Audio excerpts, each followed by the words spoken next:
vermelhinho aqui. Vermelho? Boa tarde, como é que você está? Tudo bem, cara. E aí, tudo jóia? Tudo bem também. Agora curtindo esse verão em pleno inverno.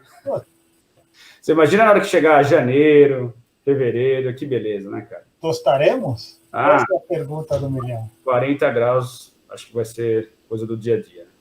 Mas beleza, vamos embora então, cara. Então, mais um episódio de Contatos Insólitos, esse de número 53.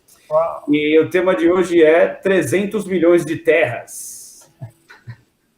Então, do que se trata isso, cara? Vamos lá, vou te explicar mais ou menos aí de onde que veio essa ideia. Inclusive, teve um artigo que você compartilhou comigo, né? Falando que eram 6 bilhões, que é um número muito maior. Aí eu fui atrás dessas informações, tudo. Então, existem informações desencontradas.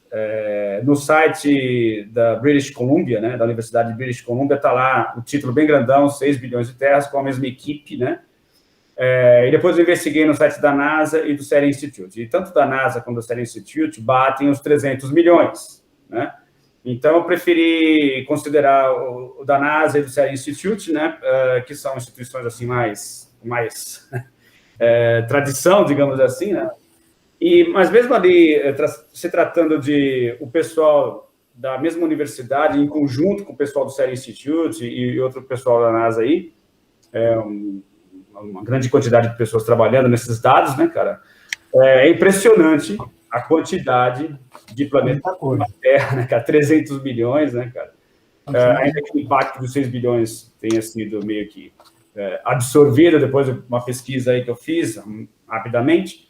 Você vê como é bom fazer pesquisa, né, cara? Porque se você vai na primeira, também com tanta informação hoje em dia, né, cara, fica complicado. Mas, enfim, de qualquer maneira, então, vamos considerar o número conservador que eu vi na matéria. São 300 milhões no mínimo, né, de planetas como a Terra. Então, por que isso é relevante, cara? Eu acho que, assim, é legal a gente fazer um histórico, né, cara, puxando aí que, mais ou menos até meada da década de 90, a probabilidade de haver planetas fora do sistema solar, pelo menos a comunidade científica mais tradicional, considerava isso como uma possibilidade muito remota, né? E depois que foram descobrindo os métodos de detecção de planetas extrasolares ou exoplanetas, né? O método do trânsito, né, que é aquele método que o planeta passa na frente da estrela, e isso diminui, assim, pouquíssimo o brilho dessa estrela, né? E aí criaram-se métodos e principalmente telescópios capazes de detectar isso, né? Como o próprio Kepler. A coisa começou a mudar de figura, né, cara? Então, assim, não faz muito tempo, né? Vamos pegar aí 3 décadas, né? No máximo. E a coisa mudou completamente de figura. Então, eu queria fazer um apanhado histórico, né? Porque o que acontece? A gente já havia falado aí, eu não sei se no episódio passado ou no retrasado, sobre a curva de tecnologia de adoção, né? Que você tem os early adopters, né, que são os primeiros, os inovadores, digamos assim, que eles gostam de testar tecnologia nova, etc. Você tem depois o topo dessa curva, que é a grande massa de compradores, a grande massa das pessoas que vão comprar e vão aderir àquela nova tecnologia. E você tem o finalzinho dessa curva, que são os retardatários, né, cara? Que são as pessoas mais conservadoras, que vão fazer de tudo para não aderirem a essa tecnologia e só vão adotá-la realmente se não tiver outra opção no mercado, não vai ter jeito, vai ter que trocar, e essas pessoas trocam. O que acontece? Eu acho que da mesma forma que é válido para a adoção de tecnologia, você pode usar essa curva para outros aspectos que envolvam inovação ou que envolvam quebra de paradigma, né, cara? Eu acho que não é apenas para a tecnologia, apenas que isso serve, né? Então, eu acho que dentro desse panorama sobre a vida extraterrestre e, mais raramente ainda, a vida inteligente extraterrestre, há pouco tempo ainda ser uma questão ainda risível, né, de cair muito no ponto de vista das pessoas encararem isso como uma coisa só de filme, né, que não é real, que é uma perda de tempo, que é coisa de gente lunática, etc., para um panorama completamente diferenciado, onde a própria ciência estuda e investe muito dinheiro nisso, né, cara? E também em contraste com os anúncios recentes que ocorreram aí da Marinha norte-americana, né, juntamente aí com o Pentágono e outros órgãos de inteligência, assumindo que, de fato, o fenômeno UFO, que agora não é mais UFO, né, agora mudou a sigla, né, cara? Agora é UPAS agora, né? UAP, de fenômeno aéreo não identificado. UAP, UPA. Tudo bem, mas, enfim, só mudou o nome para... Um objeto é um fenômeno. É um fenômeno, tudo bem. Mas, então, por que eu estou querendo dizer isso? Porque até isso mudou-se o panorama, né, cara? Então, ficou uma coisa muito diferente. E, voltando, por que eu estou falando da tecnologia de adoção? Porque eu acho que ainda a grande massa da população planetária ainda carrega na mente essa questão de que esse assunto é uma coisa, sabe, para gente lunática, para gente maluca, que isso não tem nenhum fundamento, né, cara? E de como que a coisa de lá para cá mudou tanto, né? E agora, com essa última notícia, né, que não é tão nova assim também, que é do ano passado, mas, de qualquer maneira, eu tive acesso a ela apenas agora, de que as estimativas mais conservadoras dão conta que haja aí mais ou menos 300 milhões de planetas como a Terra, só na nossa Via Láctea. Então, assim, ainda que a gente seja super conservador, cara, é uma quantidade, assim, absurda, né, de possibilidades aí de a gente possuir condições de a vida se desenvolver em outros planetas e também, mesmo por questões de estimativa e de quantidade, até vida inteligente, né, cara? Então, acho que é mais ou menos essa a ideia desse papo hoje. Então, eu já queria passar para vocês os primeiros comentários, depois a gente vai trabalhando aí para desenvolver cada um desses aspectos. Vamos embora! Antes, confira aí se está coincidindo, que a minha imagem está batendo, porque a tua está com um delayzinho. Em nenhum momento cortou, mas tem um delayzinho na imagem, como se fosse vários frames, assim, muito rápidos. Está acontecendo comigo também? Não. Tá normal, né? Tá normal. Então, contigo tá, mas vamos tocando. Tá normal aqui, pode ser que seja só para mim aqui. Vamos embora. Não, perfeito. Você estava falando da década de 90 e tal.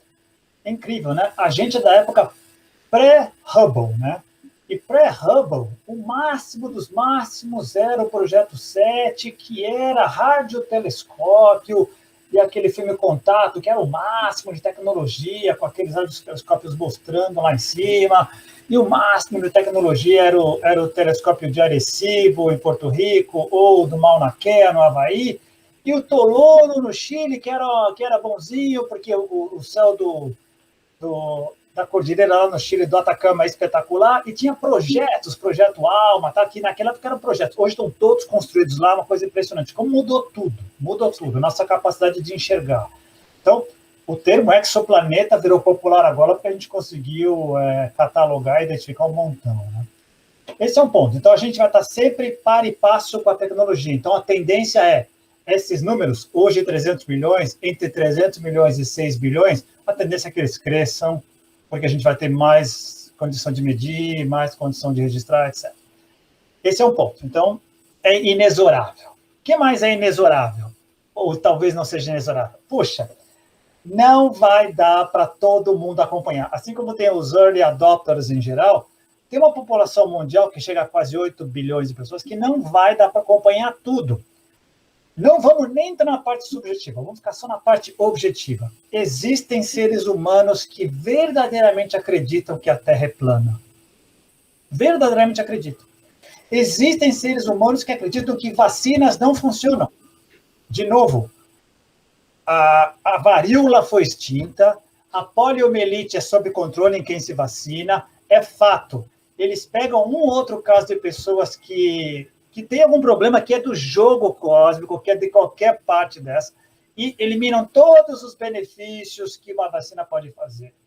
Desde da extensão da expectativa de vida até a própria eliminação ou controle de vírus e doenças, etc. Ainda hoje, segundo a década do século XXI. Então, mesmo na frente daquilo que é materialista, isto é, acessível a todas as pessoas em qualquer lugar do mundo, ainda assim tem gente que não vai assumir, não vai reconhecer e vai estar cega para isso por N razões. Seja por incapacidade cognitiva, ela não consegue enxergar mesmo, ou a crença dela é tão forte que a impede de se permitir enxergar aquilo que está na cara dela. O que eu quero chegar? Puxa, sempre vai ser uma vanguarda que vai descobrir, vai ter que fazer essas frentes, vai ter que criar, como é que eu vou dizer? Registrar e teorizar sobre novas descobertas para criar novos paradigmas para empurrar para frente. Em outras palavras, tudo vai...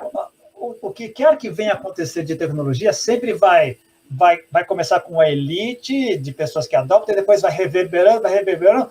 Hoje tem gente que está começando a usar os primeiros celulares da Nokia no meio da África ou no meio do Sudeste Asiático, achando que aquilo é o máximo. Nem tem ideia de que existe uma coisa chamada smartphone.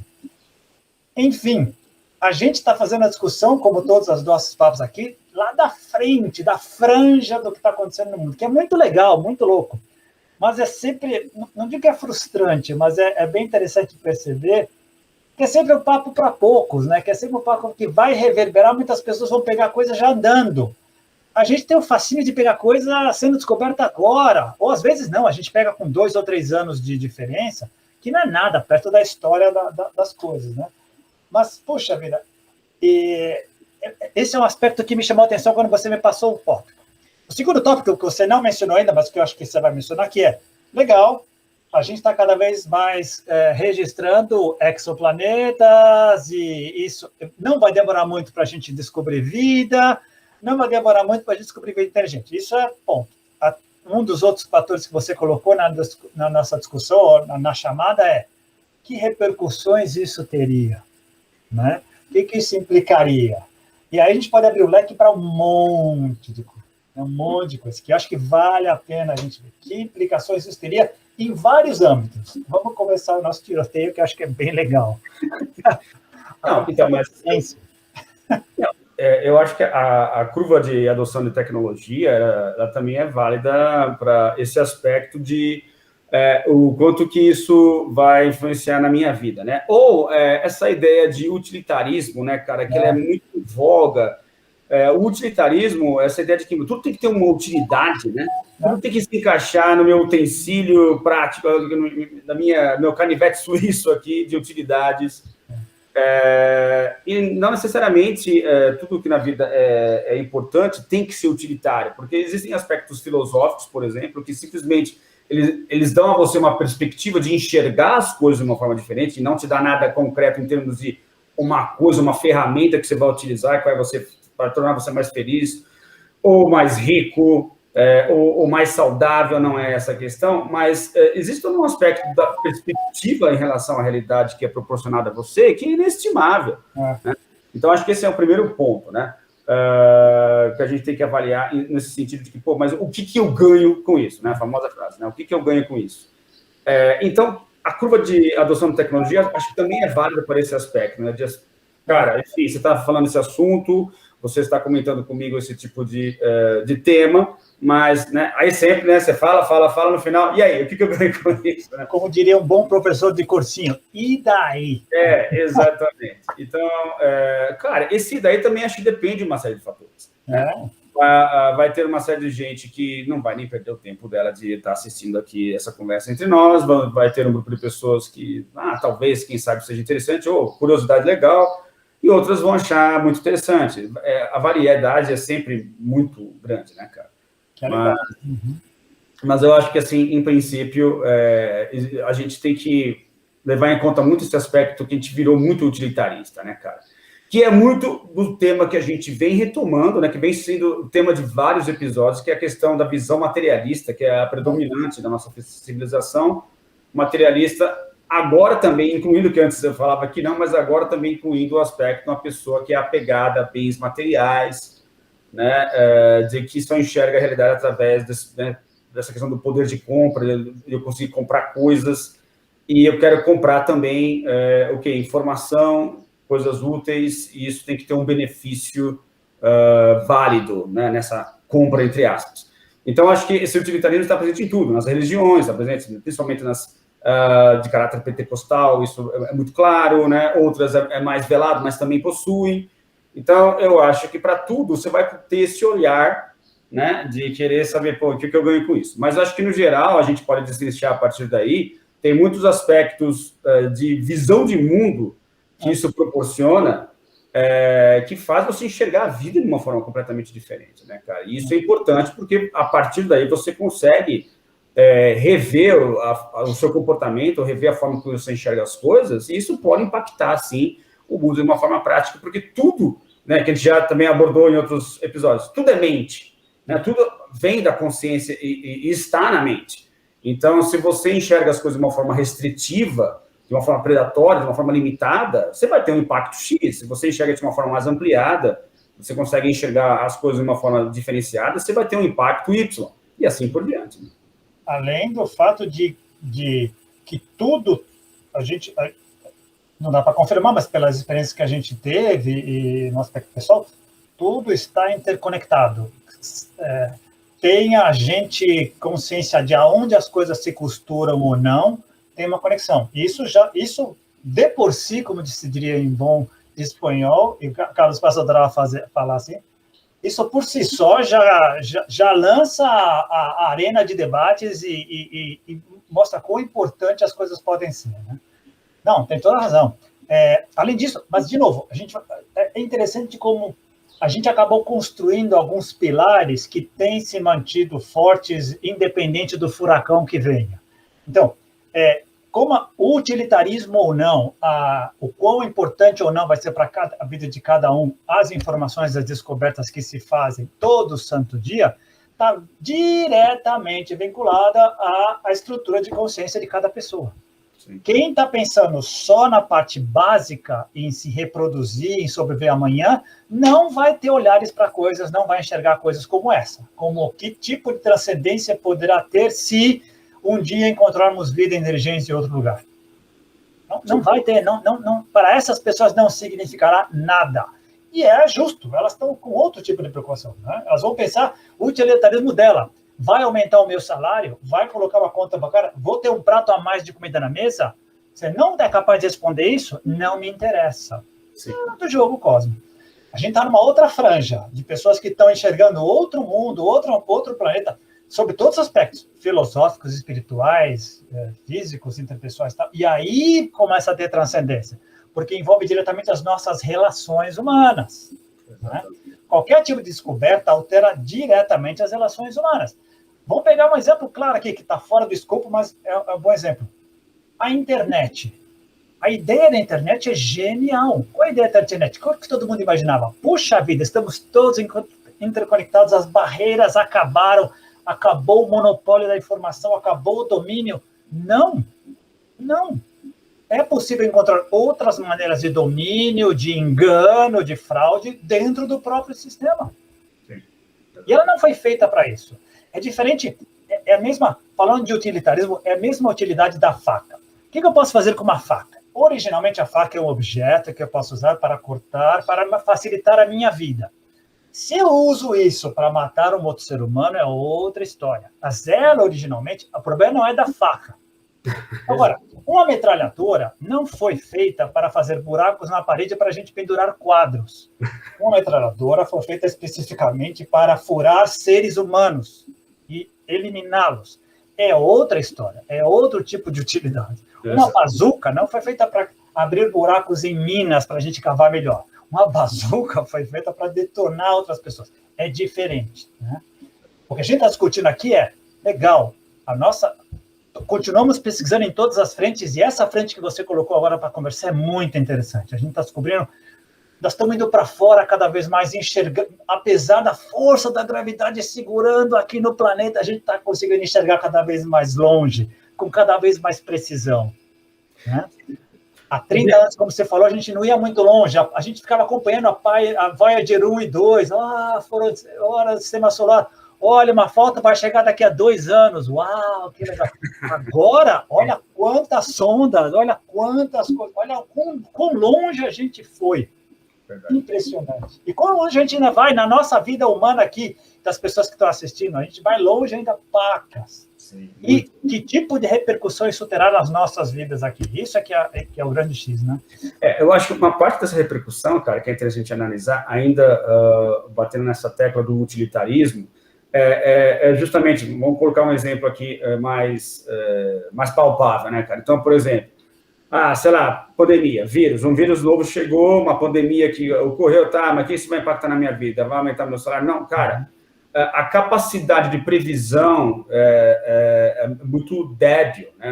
Muito frágil, assim.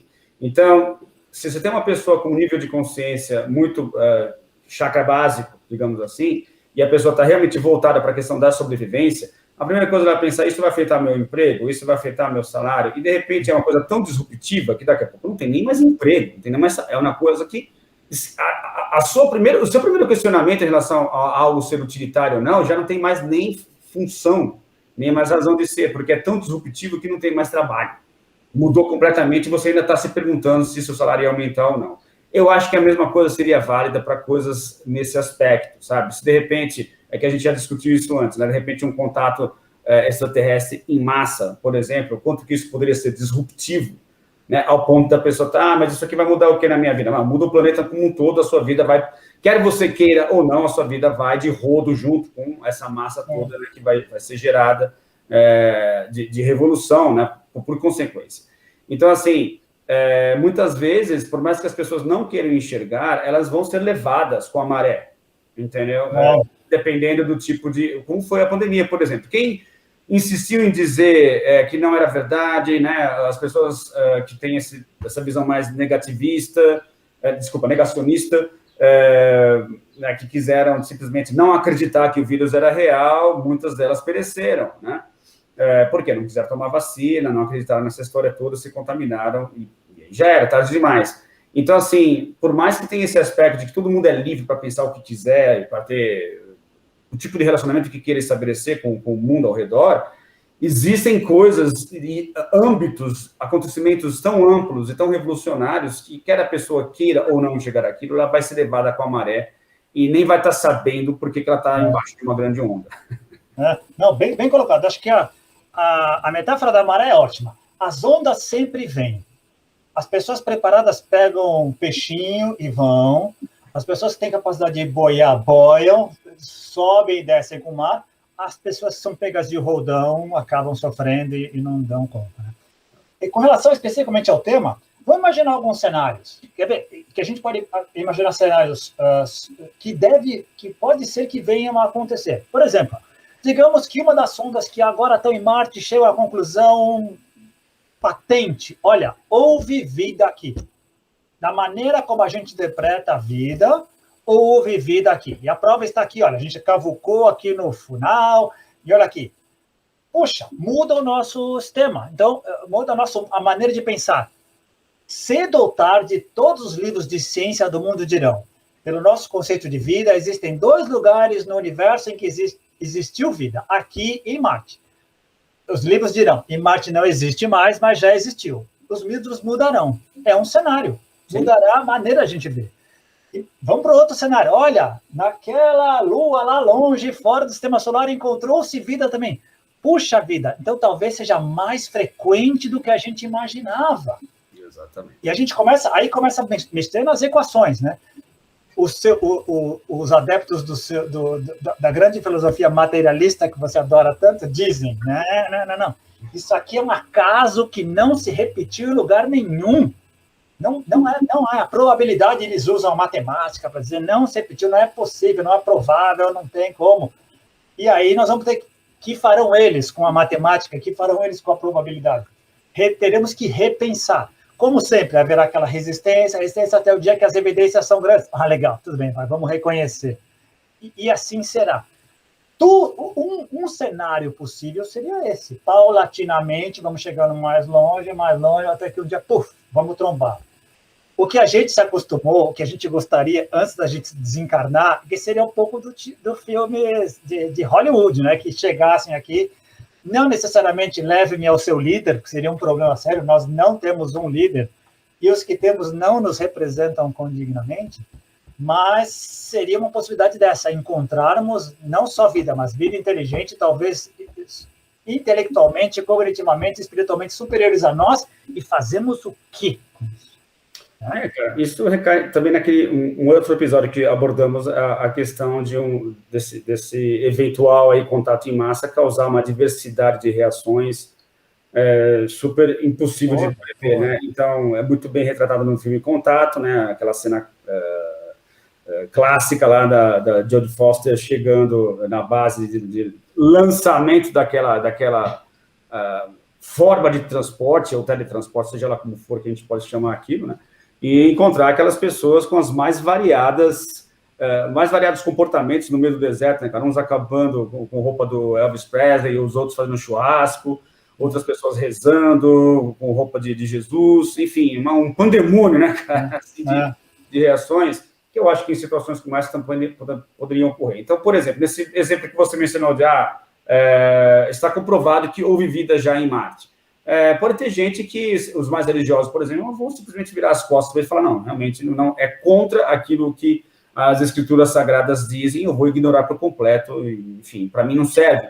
Outras pessoas vão querer adaptar, ainda religiosas, então vou dar uma adaptada aqui, já não é mais só a Terra, então Deus foi generoso e criou vida em outros lugares, então vamos espalhar agora o cristianismo para outros planetas. Vai ter disso também. Então, acho que assim, é muito variável, né? E a gente vai se mudar de acordo com, sei lá, aquilo que a gente carrega dentro de nós, na verdade, a gente vai querer expandir. Né? Será sempre assim. Existem os fundamentalistas que acreditam que a Terra foi criada há 6.004 anos. Exatamente. Não, que os fósseis são falsos, é tudo armação, não existe nada disso, não existiu nada disso, o dinossauro existiu, mas há 4.000 anos só, não tem nada de 650 criacionistas. E, né? E nós temos que conviver junto, nós convivemos no mesmo planeta e não há como mudar essas pessoas. Então, inclusive, pegando um pouco a imagem do filme, que eu acho que você estava falando, me veio a imagem que é muito boa, é genial, e ela tem nuances que a gente poderia explorar. Vários aspectos, mesmo aqueles que acreditavam, aqueles chamados adeptos, ufólogos, que estavam lá esperando as criaturas, com cartazes dos baixinhos cinza, dos homenzinhos verdes, tiveram uma decepção. O tipo de contato foi totalmente diferente do que se esperava, que é o que eu acredito que acontecerá. Eu acho que mesmo nós que nos familiarizamos com essa estrutura, que estamos esperando que isso aconteça, que nos relacionamos de alguma maneira, vamos ser muito surpreendidos com o que acontecer. Também. A gente vai formando uma imagem de uma série de coisas, a partir dos nossos paradigmas, a realidade tem nos mostrado que ela é bem surpreendente quando a coisa acontece para valer, né? Geralmente para todo mundo.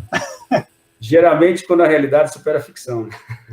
Olha, vai ser para todos nós, mesmo aqueles que convivem, estudam, e vai ser muito interessante. Vai depender muito da nossa capacidade de absorver essa nova realidade, interpretá-la e ser capaz de conviver com ela. Mas, cara, não tem por onde. Você vê, em termos de estatística, você tem aí 300 milhões de planetas como a Terra. Lógico, isso não significa, isso não é prova de que exista vida extraterrestre, nem nada disso, são estimativas, né? Mas, cara, a quantidade é absurda, né? A quantidade é absurda. Então, assim, a probabilidade de ter vidas por aí, eu acredito que, deve ser a coisa, a gente não tem ideia, né? Já que está falando que a coisa vai sempre diferente do que a gente imagina, né? Então, a gente ficou realmente muito restrito, né? A nossa visão ficou muito restringida a esse tipo hollywoodiano de ser, né? E de contato típico, né? Vai ser os Greys, né? Ou vão ser, sei lá, os marcianinhos verdes, disco mesmo, né? A forma discoidal, né? Não é uma nave com outro formato. Em experiências de campo, eu tive poucas delas, mas algumas, um formato completamente, sabe, aleatório, assim, um formato até meio disforme, não era o clássico, assim, esperando um disquinho bonitinho, né? Não estou falando que não possam existir formas assim, mas às vezes a gente se depara com coisas que não batem com as nossas crenças, né? E aí a gente tende a ignorar, né? Enfim, se ficar surpresa, não sei o tipo de reação, cada um tem um tipo de reação. Mas realmente cai nisso que você mencionou, da coisa ser muito mais rica, ampla, né? E complexa do que a gente imagina. E aí... pelo fato de você não estar... Na verdade, você está esperando uma coisa e acontece outra, muitas vezes isso traz uma carga de despreparo muito grande. Eu não tenho dúvida. Pensando com você agora, todos seremos surpreendidos, uns mais, outros menos. Ponto. Né? Na hipótese de que ia acontecer. Todos temos uma ideia de como seria que vai acontecer. Então, tem o filme A Chegada, recentemente, que foi de um jeito, tem o ET, que foi de outro jeito, tal. Provavelmente será de um jeito totalmente diferente. Provavelmente vai ser totalmente, vai pegar todo mundo de calça curta, vai ser muito interessante. E a partir daí, cada um de nós vai reagir da sua maneira e tal. Mas, inclusive, as próprias comunidades que estudam o fenômeno vão ter um baque danado, as instituições religiosas, as instituições políticas, como a gente já se colocou. Saberemos nos comportar como um planeta? Difícil, né, cara? Muito difícil. Milton? Opa, deu uma falhadinha. Deu uma falhada. Teoricamente não, mas seremos forçados a usar. Vai ser muito interessante. Tá me ouvindo? Oi, aqui deu uma falhada boa, mas agora voltou. Vamos lá. Eu estava falando que os abalos acontecerão em todas as estruturas, em todas as esferas, política, social, econômica, religiosa, filosófica, todas elas, em maior ou menor grau. Vamos ter que requestionar uma série de coisas, de fronteiras, de países, de maneira de abordar o mundo, de como nos relacionarmos, ela estava nisso. Seremos obrigados a tomar certas decisões. Sim. Obrigados. Nós vamos ter que... Como nós vamos nos relacionar com essa coisa que vem de fora? O que ela reconhecerá ou não reconhecerá de nós? Vai ser muito interessante. Esse é um ponto. O outro ponto é... Voltando, abrindo o leque do cosmos, né? Dos 300 milhões. Uma coisa que eu tinha parado para pensar, e não com tanta profundidade, e nos últimos tempos eu parei para pensar, só a seleção natural, só a mutação, só o acaso não dão conta de explicar a evolução. Era para ser uma entropia total, era para ser o caos total, e o universo se mostra cada vez mais organizado e complexo. A entropia existe? Putz, claro que existe. Pega uma gotinha de tinta azul, joga num tanque, ela vai se espalhar. Ela vai se espalhar. Põe um pouquinho de metano no canto da sala, ele vai se espalhar. A entropia é fato. Mas o contrário dela, a organização do universo também é fato, e a Terra é o maior exemplo disso. Olha o que é a organização. A vida é uma coisa muito louca. Não se explica só pelo acaso, pela seleção natural e pela mutação.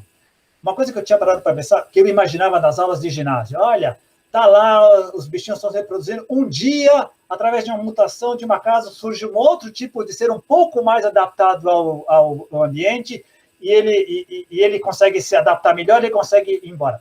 Não pode ser um, tem que ser milhares, tem que ser vários casais, e não pode ser só um olho. Um olho não vem do nada para esse olho. Tem que ser um pacote de mudança gigantesco de milhares de criaturas para elas poderem vingar e continuarem se reproduzindo. Não pode ser 2 ou 3 só, não pode, não dá conta, não daria tempo cronológico para o acaso da conta. E aí, estudando o pessoal da teoria integral, eles ressuscitaram um cara que eu não conhecia, era um filósofo americano chamado Charles Sanders Peirce, que muita gente considera um dos maiores filósofos americanos, escreveu em 1893 um artigo chamado O Amor Evolucionário, em que ele diz o seguinte, isso que eu falei agora, a seleção natural, o acaso e a mutação, por si só, não daria conta de explicar a vida inteligente à Terra. Tem que ter uma coisa por trás.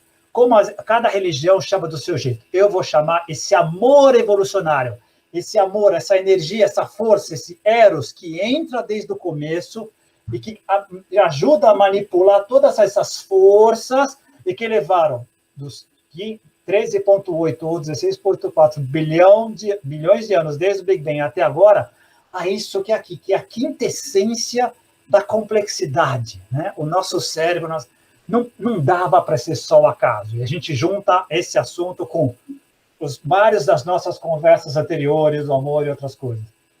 Se essa força existe, se essa força vem do tal, do profundo da consciência cósmica, não está só aqui. Não está só aqui. Está pululando.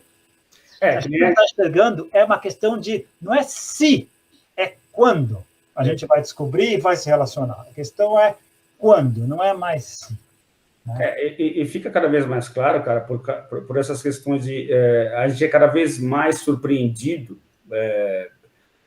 num bom sentido, digamos assim, de que a coisa é muito mais complexa, né, de que as possibilidades são muito mais interessantes do que aquelas que a gente pensava anteriormente, de que a impressão que eu tenho é de que tem que ser geracional, realmente, essa aproximação e esse contato com essas civilizações.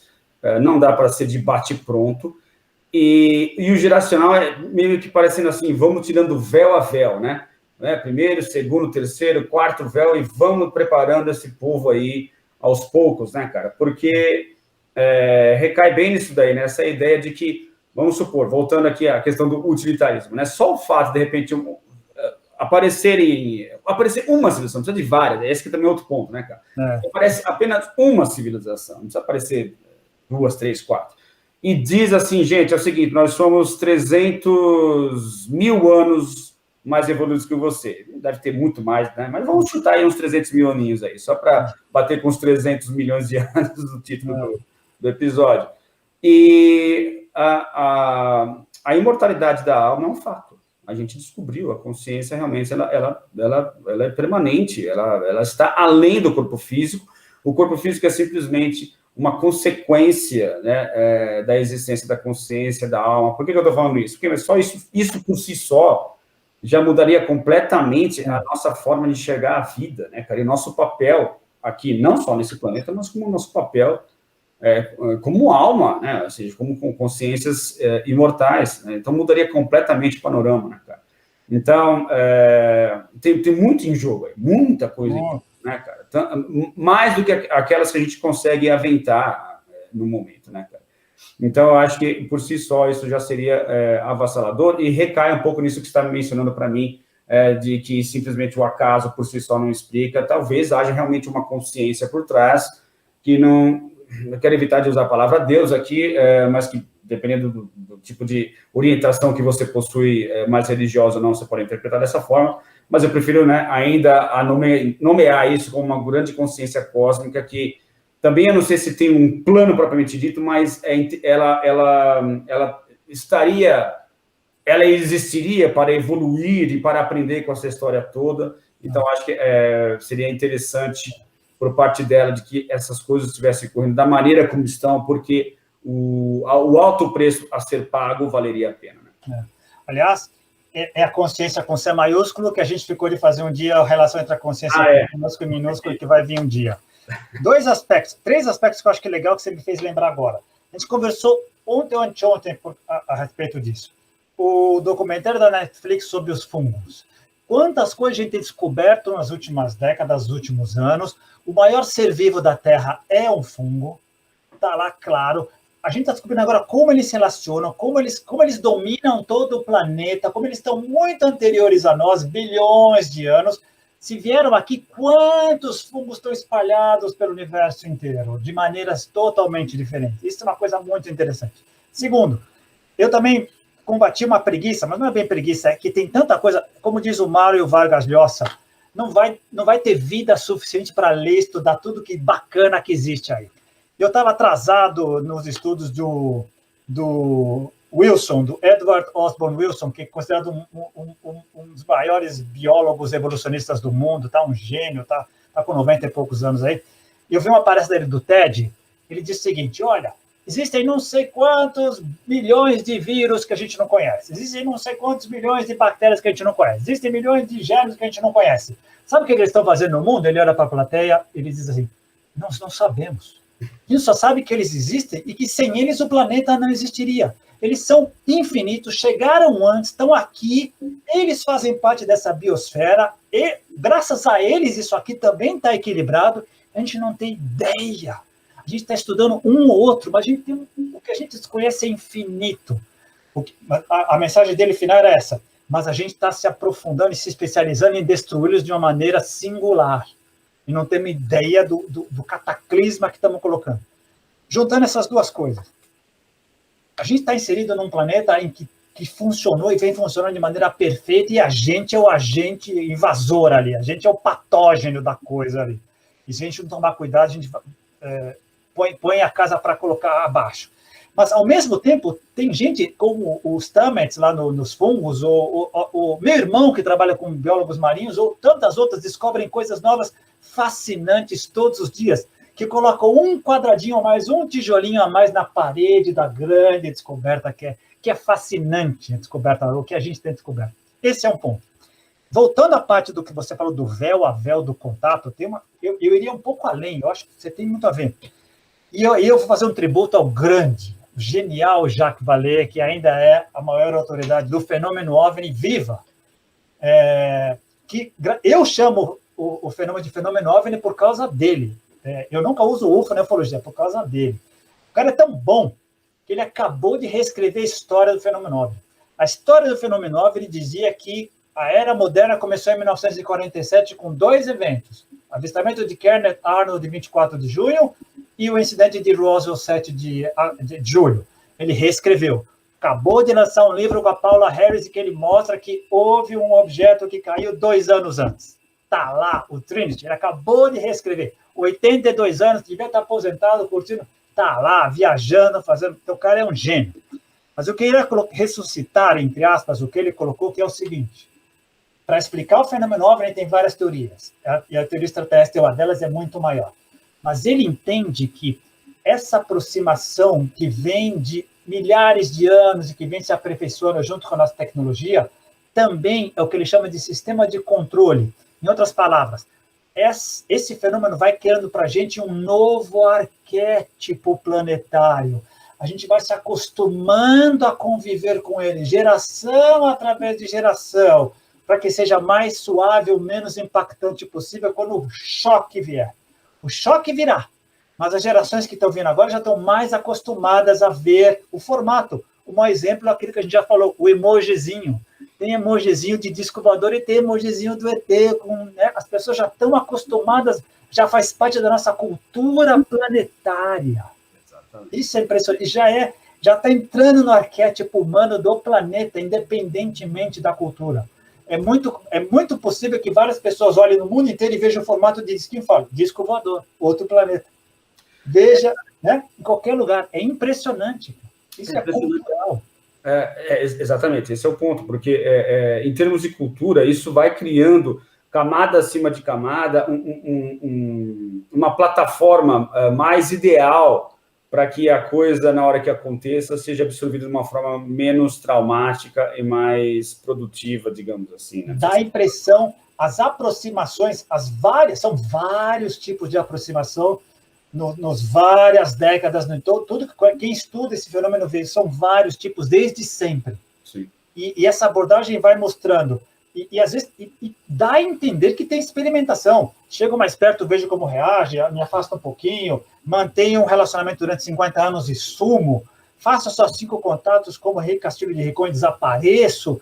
Tem vários, mas a gente vai se acostumando, a gente vai conversando, a gente faz congressos, debate o tema, é ridicularizado, tem os contra, tem os a favor, tem as mortes, tem os homens de preto, tem a desinformação, tem de tudo, como esse grande ciclo que é o planeta Terra. Mas, arquetipicamente, está se formando imagens, está se formando um tecido cultural que vai permeando e acho que vai nos facilitar essa relação, porque não é só, legal, tá aí. Não, nós vamos ter que nos relacionarmos e nossas vidas mudarão planetariamente a partir disso. É como se fosse, assim, uma sementinha de transformação na vida das pessoas, né? Do ponto de vista de que, assim, cara, é uma referência que nós temos externa, que tudo pode ser diferente, né? Então, acaba sendo um grande tapa na nossa cara nesse sentido, né? A gente pode também se perguntar, poxa, mas não precisa ir muito longe. Aqui no próprio planeta você tem outros países vivendo de forma completamente diferente do que a nossa, e nem por isso, o fato desses planetas existirem, isso muda alguma coisa na nossa vida. Concordo, beleza. Porém, existem impactos e impactos. Existem influências e referências externas e outras que não chocam tanto, né? Então, eu acho que tem um certo nível de interferência e de dedinho nesse cativeiro que a gente gosta de chamar, né, cara?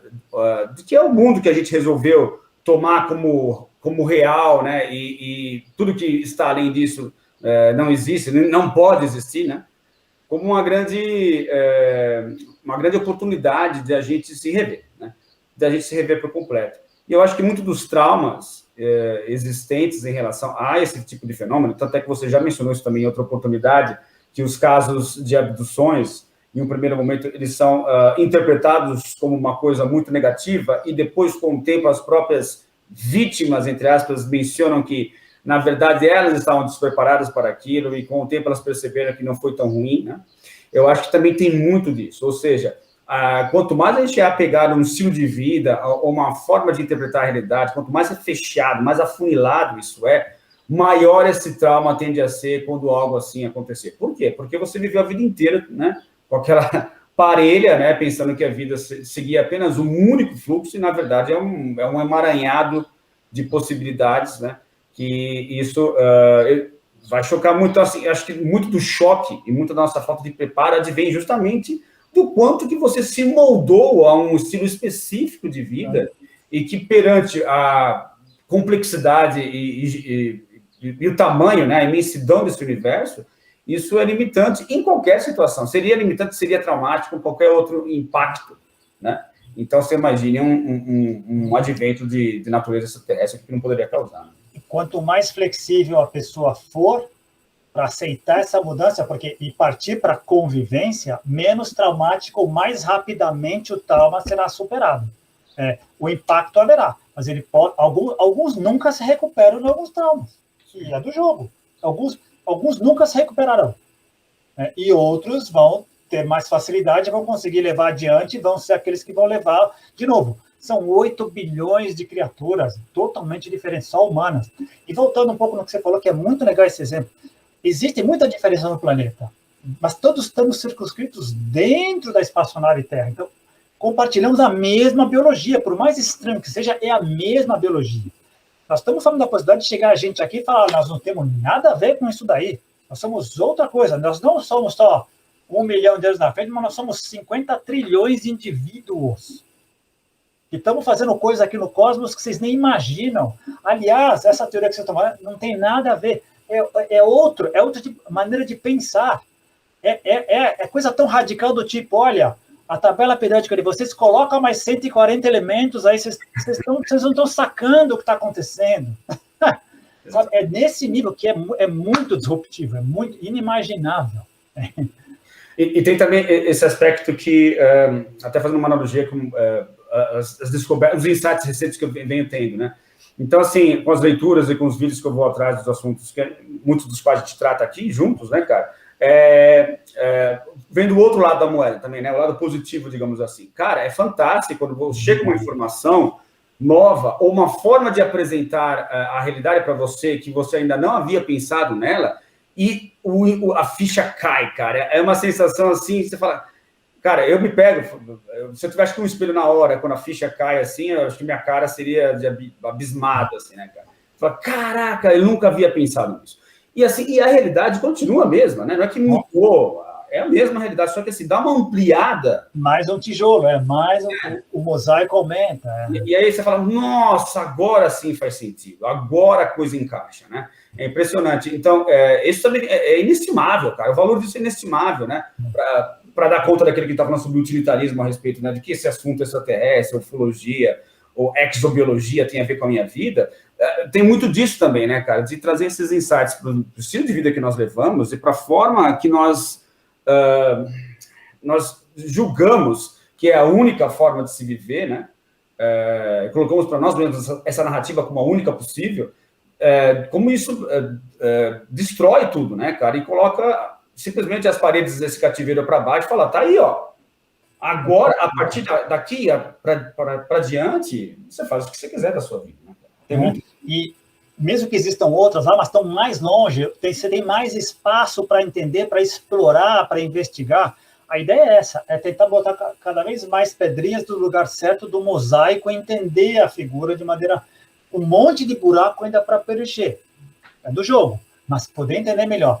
Um parênteses rápido, assumindo que existem gente aqui que prestigia o seu canal, que tenha menos de 25 anos, existiam telefones públicos na cidade de São Paulo, no Brasil inteiro, e que aceitavam fichas, e as fichas ficavam presas no lugar, e elas só caíam, quando caiu a gente podia falar. Essa é a ideia de cair a ficha, que muita gente não tem ideia do que Ele já está usando ainda jargões antigos, né, cara?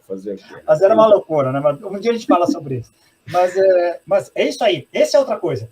Essa é o que eu falei da flexibilidade, de se permitir estar sempre realinhando a bússola e reescrevendo a verdade que interpreta a realidade. Exatamente. Constantemente. Abrindo mão daquelas coisas, puxa, mas esse conceito é tão legal, mas ele mostrou que é falho aqui. Putz, cara. Então, tem que abandonar? Tem. Vai ter que abandonar. Lamento, tem que abandonar, porque não dá mais conta. Ele vai servir para... Até aí, tudo bem, mas quer continuar progredindo? Esteja preparado para que seja mais um na prateleira e abra espaço na prateleira. Isso é fascinante. Exato. De novo, não é para qualquer um, não é para qualquer momento, tem uma série de coisas. De novo, você tem que estar com outras preocupações, então você tem que estar num outro nível, no estágio de interpretação de consciência, e tem que estar disposto... Congelou? De novo, deu uma falta.